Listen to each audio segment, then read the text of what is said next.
the power of the H-frame. Ketika kita secara visual mengidentifikasikan suatu objek atau kelompok objek di dalam suatu bingkai, kita juga secara sadar menyadari bingkai itu sendiri. Jadi ketika kita membuat gambar nih, kayak sekarang, di kameraku, jelas langsung ada H-frame kan. Kamu nggak bisa lihat di luar frame yang ada di kamera tersebut. Jadi kita langsung sadar bahwa ruang hanya segini nih yang bisa kalian lihat. Nah, itu mempunyai kekuatan tersendiri. Ketika kita menentukan komposisi atau pemain atau karakter itu ada di tengah frame kayak sekarang, atau kita taruh di sini, atau kita taruh di sini tapi melihat ke edge frame, itu akan memberi impact berbeda kepada penonton. Dan itu berarti menyampaikan sebuah pesan yang berbeda pula. Keempat ujung bingkai memiliki kekuatan visual sendiri. Objek yang dekat dengan bingkai atau ujung frame secara visual terkait dengannya dan dilihat dalam kaitannya dengan itu lebih daripada jika mereka jauh dari ujung frame. Frame juga memainkan peran penting dalam membuat kita menyadari ruang-ruang off frame kiri dan kanan, ruang-ruang di luar frame ini. Kalau saya begini, kalian bisa lihat aku juga kan ya? Misalnya kita lihat gini, aku ada di edge frame, aku melihat ke ruang di luar frame. Sehingga penonton tahu bahwa ada hal penting di luar frame tersebut. Berbeda halnya dengan kayak gini. Kita nggak lagi merasa bahwa di luar frame tersebut, di luar edge frame yang tadi, ada sesuatu yang ingin kita arahkan penonton, mengasosiasikan kepada penonton bahwa ada sesuatu yang kuat atau ada yang dilihat atau ada kaitannya dengan frame tersebut. Tapi kalau aku begini, kalian hanya langsung melihat bahwa frame ini yang penting, bukan lagi edge, bukan lagi ada sesuatu di luar frame tadi.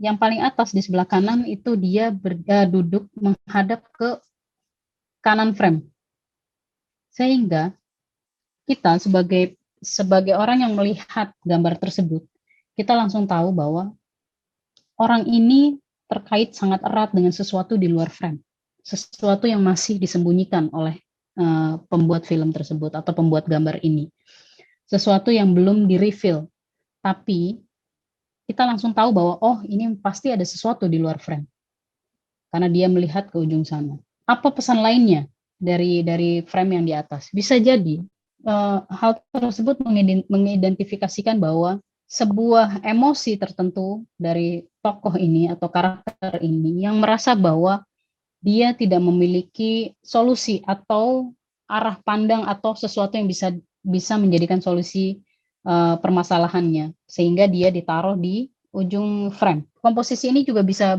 mengartikan beberapa hal, sehingga kita harus sebelum menentukan komposisi, makanya tadi kita harus tahu dulu nih apa pesannya dari skrip tersebut.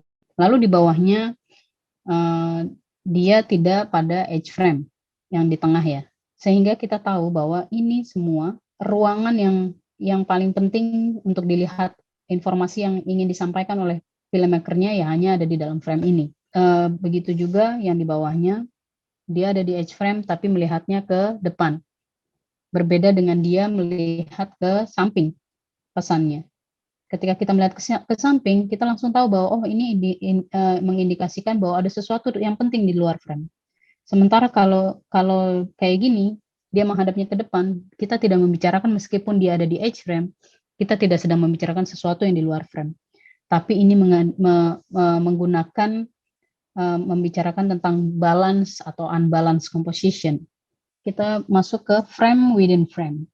Apa sih frame within frame? Jadi ada sebuah frame di dalam frame. Terkadang komposisi menuntut bingkai yang berbeda dari aspek rasio yang digunakan dalam film. Kalian paham aspek rasio kan? Kayak 16:9, 1:18. Jadi setiap frame itu memiliki rasio tertentu. Ada yang widescreen, ada yang kotak kalau di Instagram misalnya gitu. Itu rasio namanya. Balance dan unbalance yang tadi kita bahas merupakan frame yang seimbang atau tidak seimbang. Komposisi apapun mungkin saja seimbang atau tidak seimbang. Frame yang tidak seimbang merupakan hal yang lebih dari sekedar komposisi.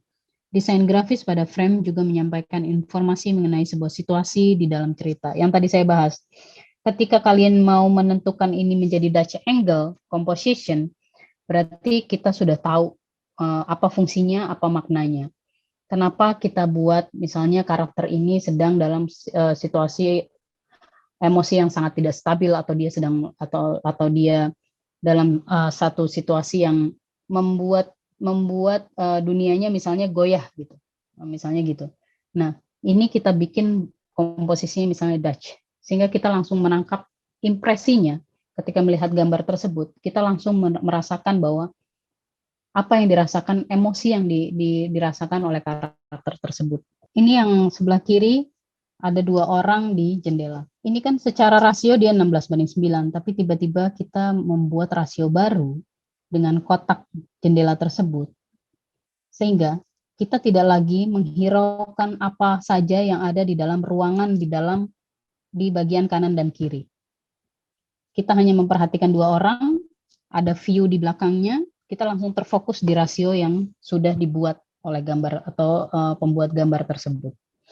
Jadi yang tadi dibilang bahwa kenapa sih ada frame within frame, bukan hanya merubah rasio, tapi juga memfokuskan pandangan kita atau sudut pandang yang menonton, yang melihat, untuk langsung ke informasi yang ingin disampaikan. Kalau misalnya bayangkan, misalnya ini ada frame ini, tapi kita buat ruangan yang di dalamnya ini terang.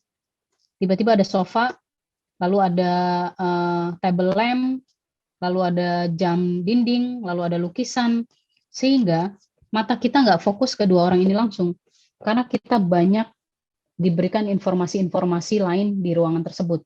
Lalu juga yang di bawahnya, ada kaki wanita ini membentuk segitiga, menjadikan sebuah frame segitiga. Dengan sengaja dia membuat informasi yang lain hilang. Hanya ada wanita ini, lalu ada laki-laki. Tadi ingat kan bahwa triangle composition juga merupakan indikasi atau mengindikasikan sebuah pesan bahwa adanya dominasi. Nah, di sini kayak memberikan pesan atau informasi bahwa adanya dominasi dari si perempuan. Itu bisa juga menjadi pesannya. Lalu di bawah ini ada frame within frame dengan menggunakan ini pintu ya. Ada pintu yang terbuka, di situ ada laki-laki yang duduk, dan lightingnya membiarkan ruangan di depan itu gelap. Tapi meskipun semuanya gelap, karena siluet dan ada cahaya di belakang jendela yang menonjolkan bahwa ada laki-laki yang sedang duduk di dalam kamarnya. Jadi pencahayaan juga merupakan sebuah cara membuat komposisi. Lalu di sebelahnya ini ada balance dan unbalance. Di paling atas itu merupakan posisi balance composition. Dia ada di center, dua-duanya kanan kirinya dengan jarak yang sama. Lalu yang di tengah juga masih balance composition. Mereka ada di bawah kanan dan kiri. Sementara di frame paling bawah merupakan unbalance composition. Kenapa unbalance composition? Karena dia ada di ujung, ada di bawah ujung frame. Seberapa sih perlu kita perhatikan headroom kita? Seberapa sih kita perlu memperhatikan nosroom kita?